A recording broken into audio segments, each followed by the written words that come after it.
All right, our next guest is a very accomplished performer, a Yale graduate, Tony Award-winning Broadway boss, writer, actor, comedian. He scored a 1,300 on the SATs. Very smart, and he's a big sports fan. And it's David Alan Grier. What's going on, David? Man, this is freaking me out that you guys know my SAT scores. Well, it's like a record-breaking SAT score. Embarrassed, so. I do remember my freshman year at University of Michigan. I lived across the hall from this dude named Dan, who had scored 1,600 on his SATs. That's impressive. That's crazy. Yeah, that is, man. He was really smart. How about Michigan, man? Yeah. What a big win over Ohio State. That was big for you Go Bluer guys. You know what, man? People don't understand that the University of Michigan, the Wolverines have to win 2 games. They have to beat Michigan State, and they have to beat Ohio State. If they didn't win one other game the entire season except those 2, that's a successful season. And especially after the year that we have had, the way we beat Ohio State, nothing could make me happier. And then that kerfuffle and fight at the end, that's just sour grapes, man. Come on. It was so sweet. You growing up in Detroit, but then being in L.A. for so long and loving the Lakers, is it Pistons or Lakers with you? Well, the Pistons are who I grew up on. I remember Dave Bing. I remember we would go to see the Pistons, and they would give away basketballs and the old Cobo Hall. That is my heart, man. I want the Pistons to do better.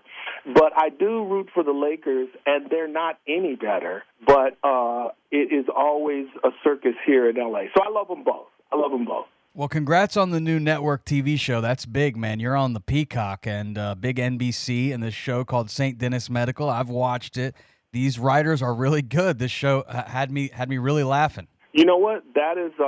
That's a great compliment, because a lot of times I've been on shows where the comments are like, well, I know you. You look like you're trying to do something. Why can't? Why didn't? I wish. So it's great to be in something I believe in and people are getting. So it's just about mostly enjoyment and compliments. So it just is really a joy.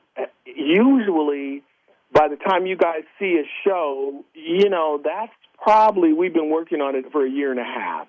So we have been waiting a long time to get some audience reaction. And so far it's been really doing well, man. So I got my fingers crossed. Yeah, I can relate with Allison Tolman's character a little bit, I think. Oh, yeah. And Josh Lawson, his character, he plays a great douchebag. He really pulls that off. But I'll be sure to tell Josh. Yeah, let him know he that. He plays a great douchebag. Yeah, maybe they could put that in one of the headlines in Variety. Let him know. Josh is a really good douchebag. Check the show out, St. Denis Medical. Josh is Australian. Oh, he is. They're usually very nice. They're not always douchebags. He is. He's a sweet guy. It's just what they make him say. I understand how it works. But tell him he's really good at being at that role. Yeah, I mean, not that he's like that. We see it every day, man. We see it every day. I just feel really blessed and happy. I feel like so far everything is good. I'm surrounded by plastic, but if there was some wood around, I'd knock on it. Yeah, St. Denis Medical, Tuesdays on NBC, and the very next day on Peacock. We have something in common. I figured you're on my show here. We ought to break some bread here, or maybe have some ice cream, possibly. But you worked at Haagen-Dazs as a teenager, and I worked at Dairy Queen. We were rivals, but I think we could come together. Is it true that you did have a gig at Haagen-Dazs at one point? Absolutely. I worked on the 86th Street store, the Haagen-Dazs store. Now, this is back in the 70s. It was 86th and Lexington, I think. It was across the street from this disco called Barney Google's. So we got all the platform shoes, satin pants, and I worked there so long, my arm got carpal tunnel from scooping ice cream for 15 hours. And didn't somebody see you working there and think, wow, this guy's got something? Is that true, that you kind of got a gig out of it? Let me tell you something. The thing that convinced me to be an actor is a guy came in, and it was after a long shift, a bunch of knuckleheads coming in and out, stealing sprinkles, all kind of stuff. He asked for something, and I was just exhausted. So I got up on the counter, and I did this song and dance just to relieve the pressure and the tension. And the guy sat there and looked at me with his mouth open, and he said, I'm going to tell you something, man. You were an actor. I don't know what path you were on in your life, but it is the wrong path. And I'm going to give you my card. I'm coming back tomorrow at noon, just so you know I'm for real and legitimate. And he did just that. He introduced me to his agent and his manager, and that was really instrumental in me seriously changing my career path and going into acting, man. Somebody else saw it. Unfortunately, nobody saw my ability to make a dilly bar at Dairy Queen. I just didn't get anything out of that gig for some reason. But I'm glad. Yeah, but Dairy Queen was what I grew up on, man. Definitely. Dairy Queen in Detroit? Oh, my gosh. You guys had a fancy name. You guys, Haagen-Dazs might have been a fancy name, but I think Dairy Queen, I think we beat you out. I'm just going to tell you between me and you, at the time, Haagen-Dazs, I believe may have been before Ben & Jerry's, or maybe Ben & Jerry's at the time in the 70s was still a regional brand. But it was just the beginning of people going back to the way ice cream used to be made and not using ice milk, going back to cream, great ingredients. And so it was a gourmet-ish brand at the time. Our guest here, David Alan Grier, has worked with some of the best in the business. Of course, Robin Williams and Jumanji, Eddie Murphy and Boomerang. Worked with the great Jim Carrey on In Living Color. The world needs to know, David, what was it like to work with Alf? How was that experience? Oh, well, I'll tell you. Okay, so I had done the pilot of In Living Color. It took Fox almost a year to pick us up. So when I would go and do, like, my regular acting guest star gigs, like, the whole crew at Alf had seen In Living Color. And everybody would come out, the camera guy, they say, man, I don't know what I saw, but this is the funniest thing I've ever seen in my life. And they said the rules for Alf were you do not say the M word. And I know you know what the M word is, don't you? It's Muppet. Okay, don't Muppet. say that. All right. They said if you called the Alf puppets Muppet, that was it.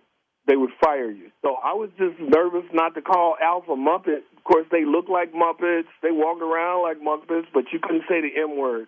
But really excited that everybody around town were seeing In Living Color. But I really did not at that point think we would ever get on the air because in 89, 90, In Living Color did not fit into what television was doing, which I think made it an innovation and a hit, but I didn't have a lot of faith that we would actually get a chance to do it. I was wrong, thankfully. If Keenan came calling and wanted to do a reboot of In Living Color, are you in for something like that? Of course, but I don't think that's going to happen just because this is a different time, man. This is a different time, different flavor, different atmosphere, but I'm always down to laugh. I love Keenan, man. I mean, I would do anything with those guys. It would just be fun for us all to get in a room and hang out and talk. That would be fun, too. We had Damon on just a few weeks back, and he told us his favorite sketch on In Living Color was Homie the Clown. You know, that was a great one. What was your favorite sketch to do on In Living Color? Well, I'll tell you, as a kid on the Homie the Clown sketches, it was precarious because you did not want to get hit with that sock. He said he put a pebble in there. Is that true? I don't know. Did he hit me? I don't know if he ever hit me. I wouldn't sit too close. But he messed Tommy up.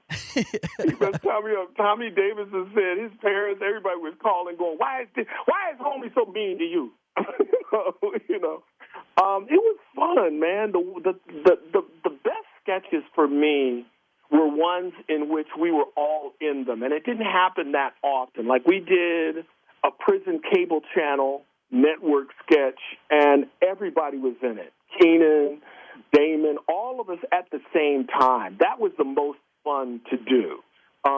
So anything like that. The sketch where I played the two barbers with Jamie Foxx and I, And I remember James Brown came in, and he was a guest star, but we were told violently, do not touch Mr. Brown's hair. Now, the sketch was about us giving him a bad haircut, so it had to be adjusted and rewritten accordingly, and I was really nervous, man. Every time I got near James Brown's perm, he would snap his head back and he'd say, hey, man. I'm like, sir, Mr. Brown, sir, Your Honor, Your Highness, please, don't. I didn't want to get stomped on. We're talking with David Alan Grier. He's starring in a new comedy now on NBC. It's the next day on Peacock. It's on Tuesday nights, St. Denis Medical, and very funny show that I highly recommend everybody go check out. I want to talk a little music with you because I heard that one of the first piece of creative works you had was writing songs. Is that true? Well, that was my first love. That's what I originally thought I was going to do. I wanted to be a songwriter, and I performed all around in New York. But that was right around the change. I was 19 years old. I dropped out after my freshman year of college. But during that year, I really began to fall in love with acting, and that's where my career change happened. So I went back to school after that year off, and from then on, it was acting. But, music has always played a big part in my life. And what kind of music is on David Alan Grier's playlist these days? What are you listening to? Right now, I love blues. I love old-timey Delta blues. I love rhythm and blues, old Motown. I'm open to new stuff. My daughter's 16, so she keeps me fresh, and I keep her old. Like, she likes some of my old stuff, and I like some of her new stuff. A lot of rides to school are, we're going to do my playlist now, okay? What's the greatest concert that you ever attended in your life? Ooh, I'm going to tell you right now. When I was 16, 1972, the Rolling Stones played Detroit for 2 nights. We got the most expensive tickets, my friends and I. Back then, there was no Ticketmaster. You had to drive down to the main post office and put a self-addressed stamped envelope with a check for the amount of tickets. It was $4, $5, and $6.50. The Rolling Stones came to Detroit. Stevie Wonder was the opening act in his hometown. When I tell you, oh, my God, that concert, Martha and the Vandellas were the backup singers for Stevie Wonder. It would have to be, that would be one of the greatest rock concerts? Absolutely. It was the Stones were perfection. They did an encore afterwards, and I remember I stumbled home, and my mom opened the door, and I was there all sweaty, looking crazy. She said, "How was the concert?" And I said, "The Rolling Stones are God." And my mother said, "Get in this house." Well, it's been a great catch-up, man. It's been great catching up with you, David Alan Grier, the new hilarious comedy, Tuesdays on NBC, St. Denis Medical. Thanks for your time, David, and good luck on the show, man. Hey, man, you take care. Peace out, brother.